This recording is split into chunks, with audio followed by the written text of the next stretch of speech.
evening and welcome to Horizonte, a show that takes a look at current issues through a Hispanic lens. I'm your host, Catherine Anaya. In 2020, Donald Trump won a higher percentage of the Latino vote than he did in 2016. Tonight, we talk to an Emmy Award-winning journalist and author of a new book that attempts to understand and explain a small but growing shift toward extremism and the far right among Latinos in the United States. The book is called Defectors: The Rise of the Latino Far Right and What It Means for America. In it, Paola Ramos details what her deep reporting uncovered after traveling the country talking to Latinos in the U.S. to find out what motivates the rise in far-right sentiment and how this voting bloc could shape the future of politics in America. Joining me now to talk more about her new book is Paola Ramos. Thank you so much, Paola. It's so great to have you here. Thank you so much for having me. I really appreciate it. Your book is so incredibly deep and interesting and intriguing. I can't wait to talk about it. In it, though, you do talk about the rise in the U.S. With Latinos shifting toward the far right. For the purpose of this discussion, can you define Trumpism, extremism, and the far right that you talk about in your book? Yeah, look, I think Latinos have historically given Republicans around 30% of the vote. And I do personally make a sort of distinction between what the Republican Party is about and what Trumpism is about. The foundation of Trumpism, as we know it right now, is one that is based on promising mass deportations, that flirts with things like Christian nationalism. Now, I think then when we get into the worlds of extremism and the far right, I think what I'm trying to get at is that, of course, it's a spectrum, but that the pathway for many Latinos to sort of skip from Trumpism towards extremism is a lot more seamless than I think that we want to think about it. Obviously, it's all a spectrum. Not everyone that's in Trumpism is an extremist, of course not. And I think that's always very important to say. But I think the sort of the spectrum and what it takes to get to those worlds of extremism, what people find sort of in the Proud Boys or in Moms for Liberty or these groups, that road map is a lot easier than we think. And there's so much curiosity around that roadmap, which is what you dive into in your book. Donald Trump continues to ramp up his anti-immigration messaging. He calls Mexicans criminals and rapists. He uses dehumanizing language when he talks about migrants. And yet, we talked about those numbers. He won a higher percentage of the Latino vote in 2020 than in 2016. Why is he connecting to more and more U.S. Latinos? Yeah, well, I think the first thing is that the fear-mongering works among everyone. If you have a presidential candidate that every single day is really trying to, I would say, reenact that 2016 victory, right, which was a victory that in a way was based on getting people to believe and chant, build the wall. And I think so much of Trump's strategy right now is going back to that 2016 moment. And so there's a reason why every single day they want Americans to believe that there's an invasion at the southern border, that migrants are going to fundamentally threaten our well-being, our security, our safety, our jobs. And I think just on a basic sort of foundation, that works with everyone. Latinos are not immune to that.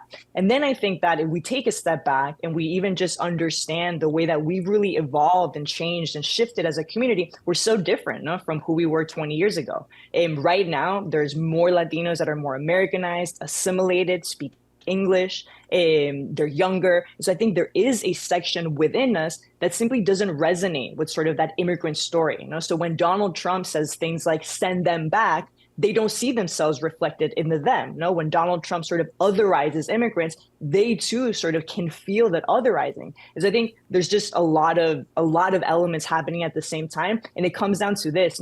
We have changed. And so we also have to face the reality that maybe some Latinos sort of see themselves more reflected in Trump's version of America. And I think that's kind of the conversation that may be uncomfortable to realize, but I think it's happening. Well, and you mentioned that this group is small, but it is growing. So how does historical, cultural, and political trauma that you write about in your book explain that drive toward Trump and how he's tapping into that? Yeah, so I think Trump has this ability to really tap into these sort of racial and ethnic grievances that I think are really resonating with some Latinos.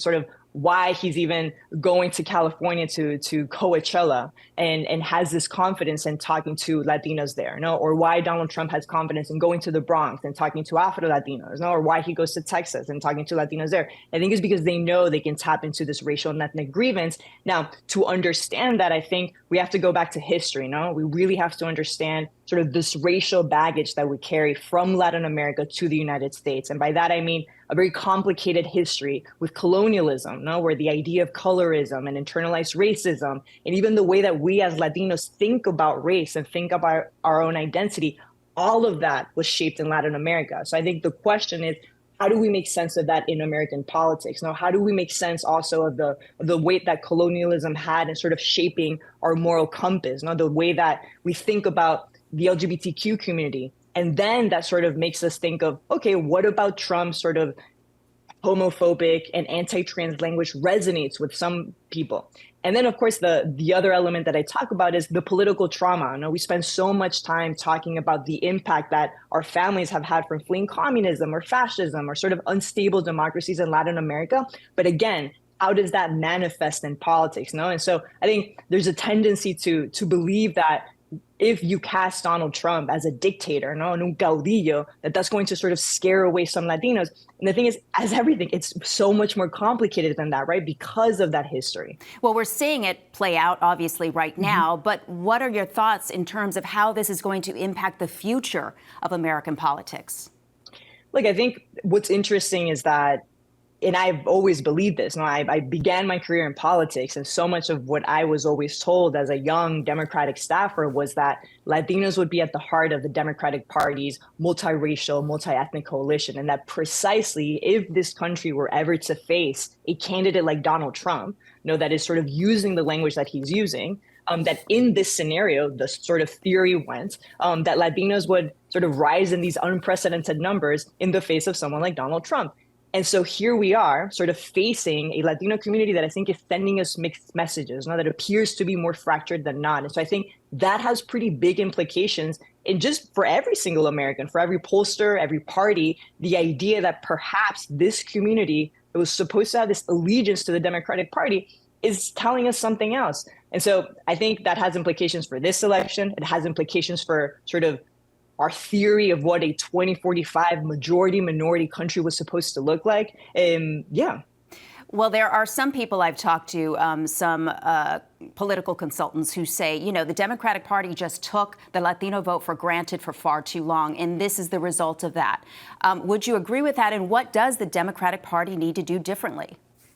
Look, I think there's definitely a lot of mistrust. I think I spent a lot of time in Arizona and in Nevada. And I think what's also happening there, another element that goes sort of beyond the rightward shift, is that there is a lot of Latinos that feel a level of disillusionment, that feel that for many years they've been waiting for these immigration promises, comprehensive immigration reform, a little bit more security under DACA. And I think this sort of waiting game is creating a lot of mistrust, a lot of disillusionment. And yeah, I think there's a sentiment that the Democrats for a really long time have been taking us and them for granted. So I think that definitely is an added element there. And I would even go as far as saying that sometimes we tend to mischaracterize sort of Latinos as becoming independent or leaving the Democratic Party, particularly the young Latinos, who's what I'm talking about now. I think what's happening is that they're challenging the Democrats more. They're asking more, they're demanding more, they want to be courted more.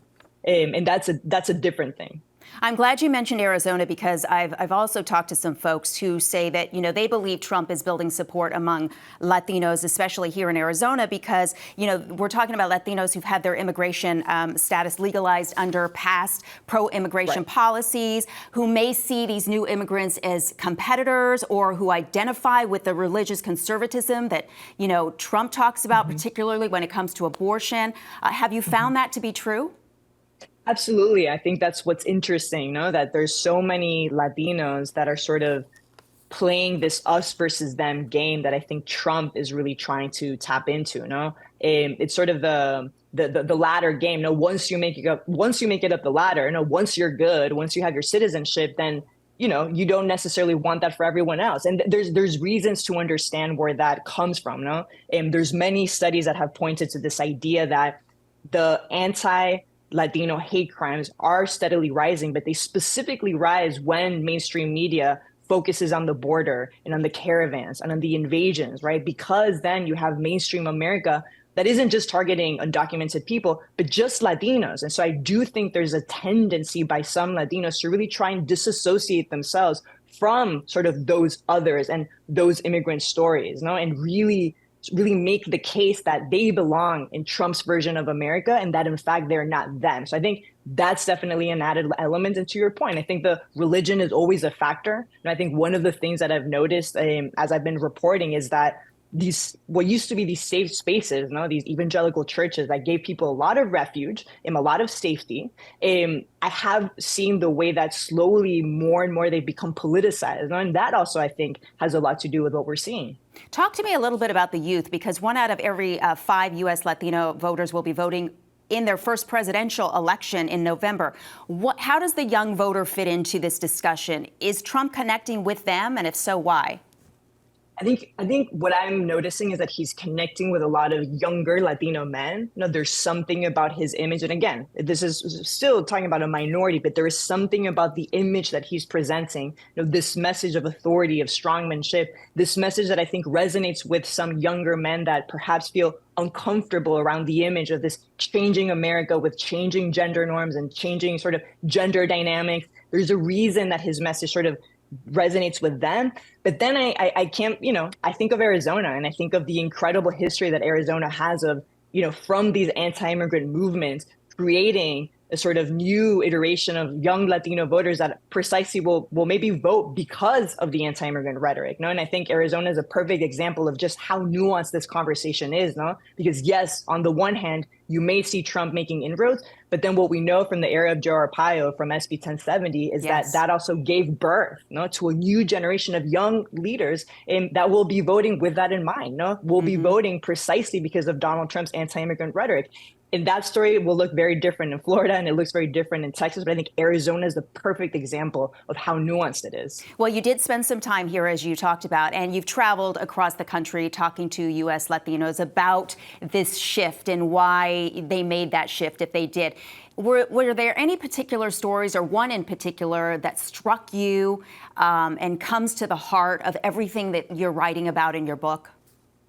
Yeah, I think there's through lines in all of it, but the person that I always sort of keep going back to is someone like Enrique Tarrio from the Proud Boys, the former chairman of the Proud Boys, Afro-Latino from Miami. And I think he exemplifies what I found in a lot of people. Enrique Tarrio was someone that I think in Miami, as he was growing up, which, by the way, we grew up very close to each other, but I think he's someone that really never really fit anywhere in Miami. In his own words, he was someone that was too Black to be considered a Republican. He was too sort of independent to be a Democrat. And as a Black Latino in Miami, sort of fitting into the Cuban American privilege bubble is very hard. And I think there's something that he finds in the Proud Boys that I think every single person that I talk to, including myself, is searching for, and that's a yearning for belonging, a really this need to feel like you belong somewhere. Some people find it in the Proud Boys, others find that in Moms for Liberty, others find that in churches, others find that in either party. But I think what Enrique then exemplifies is that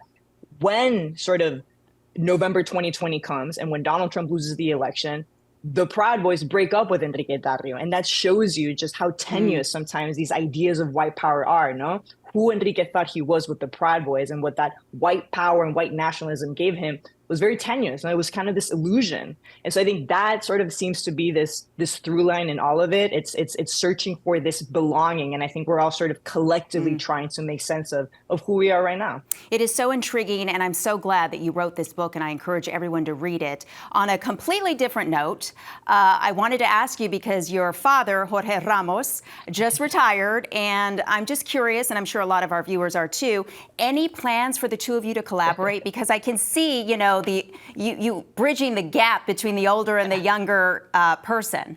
Yeah. Well, I'll say, I don't believe, let's see if he truly retires. This is a man that as you know more than anyone, you never really stop being a journalist. So I'm very excited to see what he does. And look, yes, I would love to do something with my dad. Paola, thank you so much. And I appreciate you taking the time to join me and really discuss something very important. It's always an honor. Thank you so much. Thank you so much. And that's our show for tonight. For Horizonte and Arizona PBS, I'm Catherine Anaya. Thanks for joining us. Have a great night.